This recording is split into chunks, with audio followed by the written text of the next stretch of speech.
ने मुझसे कहा था कि मौलाना अहमद रज़ा को इतना क्यों मानते हैं लोग, इतना क्यों मानते हैं? एक मौलाना ही तो थे, एक मौलाना ही तो थे।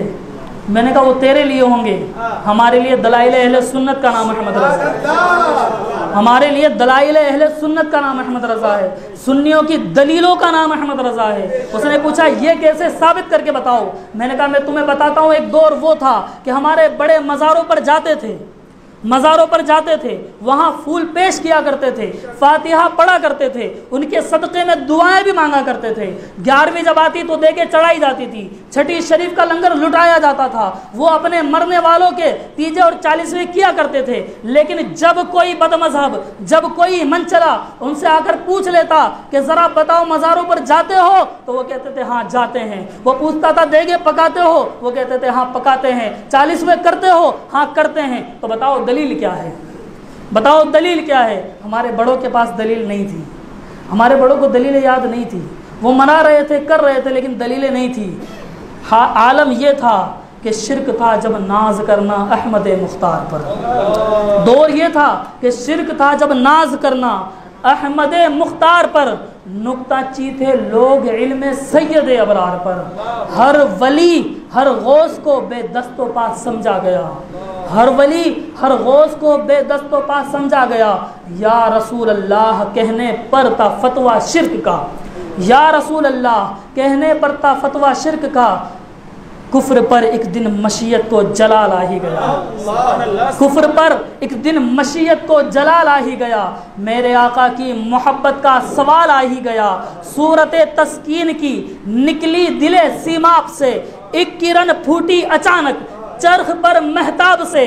उस किरण को अहले दिल अहमद रज़ा कहने लगे, उस किरण को अहले दिल अहमद रज़ा कहने लगे, उम्मते ख़त्मे रसूल का पासबां कहने लगे।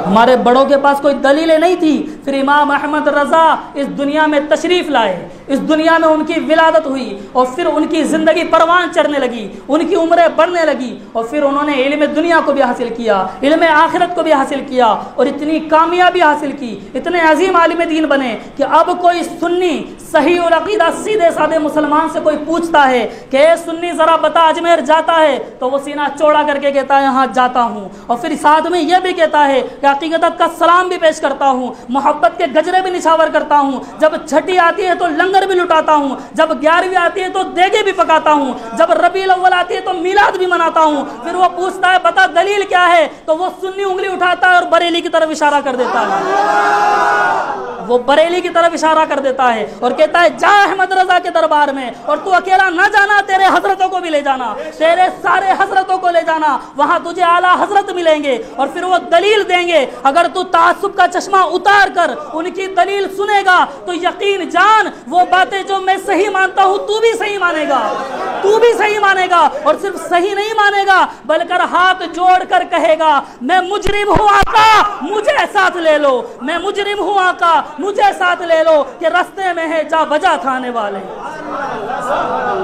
बरात गिरामी कद्र वो हैं आला हजरत। मैं कहूँ कि मौलाना अहमद रज़ा सिर्फ मौलाना नहीं, सुन्नियों की दलील का नाम अहमद रज़ा है, सुन्नियों के मुजद्दिद का नाम अहमद रज़ा है, सुन्नियों के इमाम का नाम अहमद रज़ा है। इमाम अहमद रज़ा की ज़ात वो है जिसने हमारे दिलों में इश्क़ मुस्तफ़ा के चिराग को रोशन किया और आज उन्हीं का सदका है, उन्हीं की बदौलत है कि हम वलियों के दरों पर जाते भी हैं, उनसे मोहब्बत भी करते हैं और उनको मानते भी हैं। वरना हमने देखा है कि एक तरफ तो अल्लाह अल्लाह का नारा बुलंद करते हैं और दूसरी तरफ अल्लाह के दोस्तों की बुग़्ज़ अपने दिलों में पाल कर रखते हैं। अल्लाह रब्बुल इज़्ज़त का फज़ल व एहसान है कि उसने हमें अहमद रज़ा जैसा इमाम अता फरमाया, बरेली के ताजदार जैसा कायद अता फरमाया। अल्लाह रब्बुल इज़्ज़त हमें उनसे मोहब्बत करने की तौफ़ीक़ अता फरमाए।